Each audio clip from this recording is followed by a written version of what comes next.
വാർദ്ധക്യ സഹജമായിട്ടുള്ള ആരോഗ്യ സൗന്ദര്യ മാനസിക പ്രശ്നങ്ങളൊക്കെ തടയിടാനായിട്ട് ഒരു ഉറ്റ ചങ്ങാതി ഉണ്ടെങ്കിൽ എത്ര നന്നായിരുന്നു അല്ലേ.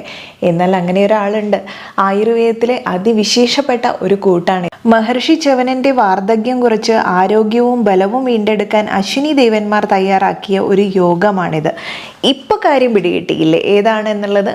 ശരിയാണ്, ച്യവനപ്രാശം എന്നുള്ളത്. കാസശ്വാസ ഹരിശ്ചൈവ വിശേഷേണ പതിശ്യതേ ക്ഷീണക്ഷതാനാം വൃദ്ധാനാം ബാലാനാം ശാങ്കിവർദ്ധനം. ഏത് ക്ഷീണമുള്ള ആളുകളായാലും അതുപോലെ ബാലന്മാർക്കും വളരെ വൃദ്ധനായിട്ടുള്ള ആളുകളാണെങ്കിലും നിങ്ങൾക്ക് മുടിയൊക്കെ നരച്ചു പോകുന്ന ആളുകളൊക്കെ ഉണ്ടല്ലോ, ഇങ്ങനെയുള്ള പ്രശ്നങ്ങളൊക്കെ ഉണ്ടെങ്കിൽ ശരീരത്തിൻ്റെ കാന്തി വർദ്ധിപ്പിക്കാനായിട്ട് എന്ന് വേണ്ട നമുക്ക് കാസക്ഷയങ്ങളിലൊക്കെ തന്നെ ചുമ, ജലദോഷം, കഫക്കെട്ട്, ആസ്മ രോഗികളാണ് ണെങ്കിൽ ശ്വാസന സംബന്ധമായ പ്രശ്നങ്ങളൊക്കെ ഉണ്ടല്ലോ, അതെല്ലാം മാറ്റാൻ നല്ലതാണ്. ബുദ്ധിശക്തി, ഓർമ്മശക്തി, ശരീരകാന്തി, ആരോഗ്യം, ബലം, ഇന്ദ്രിയശക്തി, ദഹനശക്തി, ത്വക്കിൻ്റെ കാന്തി അല്ലെങ്കിൽ വാദത്തിൻ്റെ സ്വാഭാവികമായിട്ടുള്ള ഗതി, ഇവയ്ക്കൊക്കെ പിന്തുണ നൽകുന്ന വളരെ നല്ല ഒരു ഔഷധക്കൂട്ട് തന്നെയാണ് ഇത്. ദിവസവും നമ്മൾ കിടക്കുന്നതിന് മുൻപ് ഒരു സ്പൂൺ ച്യവനപ്രാശം കഴിക്കുന്നത് ആരോഗ്യവും ചെറുപ്പവും ഒരുപോലെ നൽകുന്ന ഒന്നാണ്.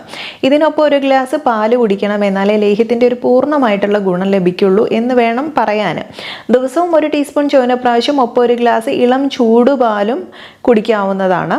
ഇത് എല്ലിൻ്റെ ആരോഗ്യത്തിനു കൂടെ ഏറെ നല്ലതാണ്. നെല്ലിക്ക പോലുള്ള ച്യവനപ്രാശത്തിൻ്റെ ചേരുവയിൽ ധാരാളം കാൽസ്യം ഒക്കെ ഉണ്ട്. ഇതുപോലും കാൽസ്യത്താൽ സമ്പുഷ്ടമായിട്ടുള്ളതാണ്. ഇവയെല്ലാം എല്ലിൻ്റെ ആരോഗ്യത്തിനും കൂടെ നല്ലതാണ്. അപ്പോൾ പ്രത്യേകം ശ്രദ്ധിക്കുക, കുട്ടികൾക്കൊക്കെ കൊടുക്കുന്ന സമയത്ത് ഒരു ടീസ്പൂണ്, മുതിർന്നവർക്കാണെങ്കിൽ ഒരു ടേബിൾ സ്പൂണ്, ഈ രീതിയിൽ കഴിക്കാൻ ദിവസത്തിൽ 2 നേരമായിട്ട് കഴിക്കാം. ഒന്ന് വെറും വയറിൽ രാവിലെ കഴിക്കാവുന്നതാണ്. ഇല്ല എന്നുണ്ടെങ്കിൽ ഓരോരുത്തരുടെ ദഹനശക്തി നോക്കിയിട്ട് ഇതിന് വ്യത്യാസം വരാറുണ്ട്. ഭക്ഷണം കഴിഞ്ഞതിന് ശേഷവും കഴിക്കാം.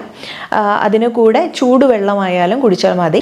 രാത്രിയാണെങ്കിൽ ഭക്ഷണത്തിന് ശേഷം അത് പ്രത്യേകം ശ്രദ്ധിക്കണം. ചിലർ വയറ് നിറയെ ഉണ്ട് കഴിഞ്ഞിട്ട് അതിനുശേഷം ഒരു സ്പൂൺ ച്യവനപ്രാശവും ഒരു ഗ്ലാസ് പാലും എല്ലാം കൂടെ കുഴിച്ച് പിന്നീട് അത് ദഹന പ്രശ്നമായിട്ട് വോമിറ്റിംഗ് ഒക്കെ ആയിട്ട് മാറാറുണ്ട്. കഴിച്ച് അതൊന്ന് ദഹിച്ചതിന് ശേഷം ഒരു സ്പൂൺ ച്യവനപ്രാശോ പാലോ കുടിച്ചോന്ന് വെച്ചാൽ ഒരു ബുദ്ധിമുട്ടും വരുന്നില്ല. നന്നായിട്ട് മുടി കൊഴിച്ചിലുള്ള ആളുകളൊക്കെ ആണെങ്കിൽ ചെയ്യാൻ പറ്റുന്ന ഒരു മാർഗ്ഗം എന്താണെന്നുള്ളത്, അത് ഈ പറഞ്ഞ പോലെ തന്നെ നമുക്ക് ച്യവനപ്രാശം നിങ്ങൾ കഴിക്കാൻ പറഞ്ഞ രീതിയിൽ തന്നെ കഴിക്കുക. അതിന് കൂടെ ഉച്ചയ്ക്ക് ഭക്ഷണമൊക്കെ കഴിഞ്ഞതിന് ശേഷം ഒരു 25 ml ദ്രാക്ഷാരിഷ്ടവും ലോഹാസവും കൂടെ മിക്സ് ചെയ്തിട്ട് അതും കൂടെ ടോട്ടൽ 25 ml എടുക്കുക. എന്നിട്ട് അത് കുടിച്ചു കഴിഞ്ഞാൽ വളരെ നല്ല റിസൾട്ട് കാണാൻ പറ്റും. കുറച്ച് ഒരിഷ്ടമായ ഒരുപാട് നാളൊന്നും ഉപയോഗിക്കേണ്ടതില്ല. ഈ പറഞ്ഞ പോലെ ഒരു 2 മാസമൊക്കെ തന്നെ കണ്ടിന്യൂസ് ആയിട്ട് ഉപയോഗിച്ചാൽ ഒരു 2 ആഴ്ചയ്ക്കുള്ളിൽ തന്നെ നല്ല മാറ്റം വരും.